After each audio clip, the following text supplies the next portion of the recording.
కవిత ఇప్పుడు ఏం చేయబోతున్నారు? కవిత మరికొద్ది సేపట్లో బయటకు వచ్చి మాట్లాడే అవకాశం ఉంది.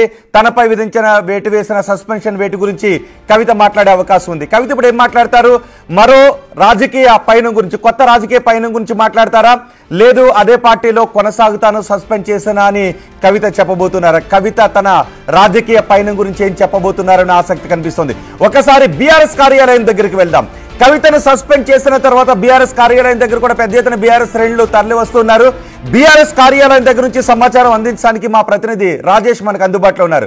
రాజేష్, కవితను సస్పెండ్ చేసిన తర్వాత బీఆర్ఎస్ కార్యాలయం దగ్గర వినిపిస్తున్న మాటలు ఏంటి, కనిపిస్తున్న దృశ్యాలు ఏంటి?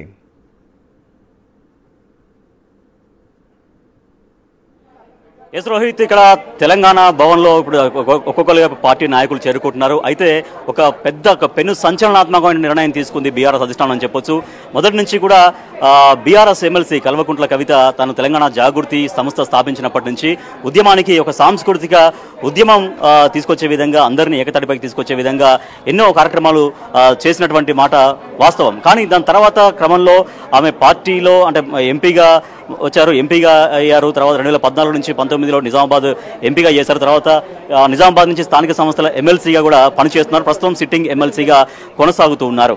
అయితే ఇటువంటి పరిస్థితుల్లో తెలంగాణ భారత రాష్ట్ర సమితి ఎలకదుర్తిలో ఒక గ్రాండ్గా రజతోత్సవ సభ నిర్వహించింది. సభ నిర్వహించిన తర్వాత పరిస్థితులు మెల్లమెల్లగా మారుతూ వచ్చాయని చెప్పొచ్చు. తర్వాత ఎమ్మెల్సీ కవిత ఎపిసోడ్ తర్వాత తెరపైకి వచ్చింది. రజతోత్సవ సభ చాలా గ్రాండ్ సక్సెస్ అయింది. కానీ అక్కడ సభ నడిచిన తీరు కావచ్చు, సభలో కొంతమందిని ముఖ్యమైన నాయకులు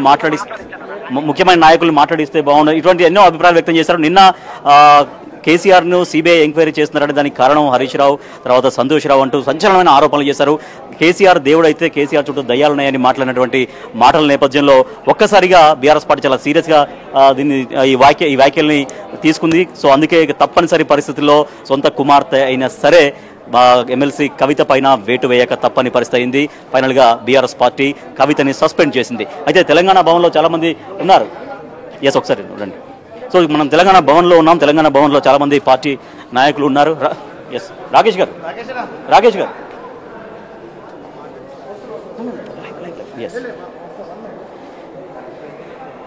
ఎస్, ఇప్పుడు అంటే కొంతమంది నాయకులు వెళ్తున్నారు, తెలంగాణ భవన్ లోపలికి వెళ్తున్నారు. సో వాళ్ళు సమాలోచనలు చేస్తున్నారు. అంటే కొంతవరకు ఇంకా పూర్తిగా కొంతమంది బహిరంగంగా రియాక్ట్ కాలేకపోతున్నారు ఇప్పటికి కూడా. ఎందుకంటే పార్టీ సస్పెండ్ చేసినప్పటికీ కూడా ఇంకా రియాక్ట్ కూడా కావట్లేరు. కొంత ఆచితూచి మాట్లాడే ధోరణినే అవలంబిస్తున్నారు. అయితే ఇప్పుడు కల్వకుంట్ల కవిత మరి ఇప్పుడు బీఆర్ఎస్ పార్టీ నుంచి సస్పెండ్ అయిన తర్వాత పార్టీ నుంచి సంక్రమించినటువంటి ఎమ్మెల్సీ పదవి కూడా రాజీనామా చేయబోతున్నట్టుగా అయితే వార్తలు వస్తున్నాయి. సో ఈ నేపథ్యంలో రాజీనామా చేస్తారా? రాజీనామా చేసిన తర్వాత కవిత స్టెప్స్ ఏ రకంగా ఉండబోతున్నాయి? కవిత పార్టీ పెడతారా, లేకపోతే ఇంకేం చేస్తారు? కొంత వేచి చూసే ధోరణిలో సస్పెండ్ చేసిన తర్వాత కవిత మండలి సభ్యత్వానికి రాజీనామా చెయ్యాలి అని బీఆర్ఎస్ శ్రేణులు అడుగుతున్నారా, లేదంటే మండలి చైర్మన్ కు ఆమె సభ్యత్వాన్ని రద్దు చేయండి అని బీఆర్ఎస్ శ్రేణులు కోరే అవకాశం ఉందా? లేదు పార్టీ నుంచి సస్పెండ్ చేశారు కాబట్టి తదుపరి యాక్షన్ ఎలా ఉంటుందో చూద్దామని వేచి చూస్తారా? Exactly Rohit, exactly. సో అదే చెప్తున్నారు. ఇప్పుడు పార్టీ నుంచి సస్పెండ్ చేసింది కాబట్టి ఇక నిన్న మొన్నటి దాకా చాలా మంది వేచి చూసే ధోరణిలో మాట్లాడారు. ఎందుకంటే గత కొద్ది కాలంగా ఎమ్మెల్సీ కవిత మాట్లాడుతున్న మాటలు అవన్నీ కూడా చాలా కొంతవరకు గమనిస్తున్నారు.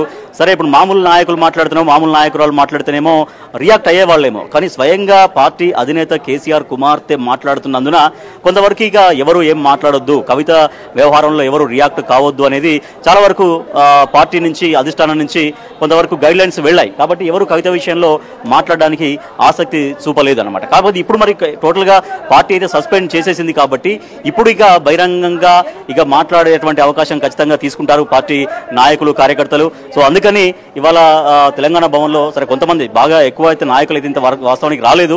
కానీ ఇప్పుడైతే కొంతమంది నాయకులు వచ్చారు, కొంతమంది మాట్లాడడానికి ఇష్టపడట్లేరు, కొంతమంది మాట్లాడే ప్రయత్నం చేస్తున్నారు. కానీ వాళ్ళు ఒకటే మాట చెప్తున్నారు, ఎవరైనా సరే ఎంతటి సొంత కుమార్తె అయినా సరే, సొంత కూతురైనా సరే పార్టీకి వ్యతిరేకంగా మాట్లాడుతుంది కాబట్టి ఇక సస్పెండ్ చేయక తప్పలేదన్న ధోరణిలో మాట్లాడుతున్నారు. ఎమ్మెల్సీ పదవి కూడా ఇక రాజీనామా చేయాల్సిందే అనేది మాట్లాడుతున్నారు. ఎందుకంటే ఇక మెల్లమెల్లగా స్వరం పెంచక తప్పని పరిస్థితి బీఆర్ఎస్ పార్టీ కార్యకర్తలది.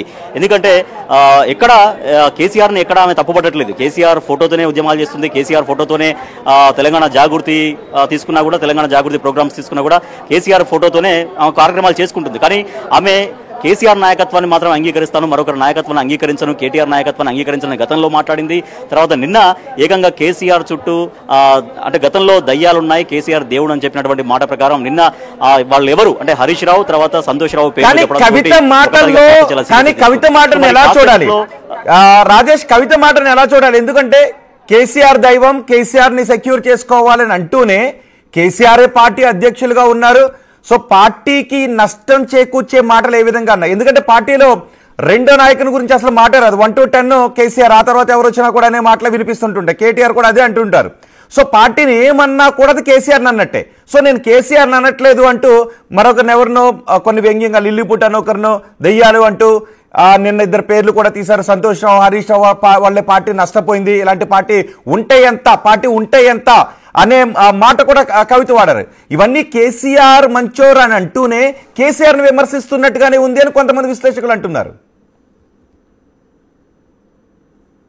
అవును, ఖచ్చితంగా. అంటే కేసీఆర్ ను ఏమనట్లేను అన్నంత మాత్రాన, ఇప్పుడు కేసీఆర్ ను అనట్లేను అన్నంత మాత్రాన వేరే వాళ్ళను అంటున్నట్టు కాదు. ఇప్పుడు జగదీష్ రెడ్డి ఇందాక మీరు మాట్లాడినట్టుగా జగదీష్ రెడ్డిని కూడా ఒక రకంగా మాట్లాడింది.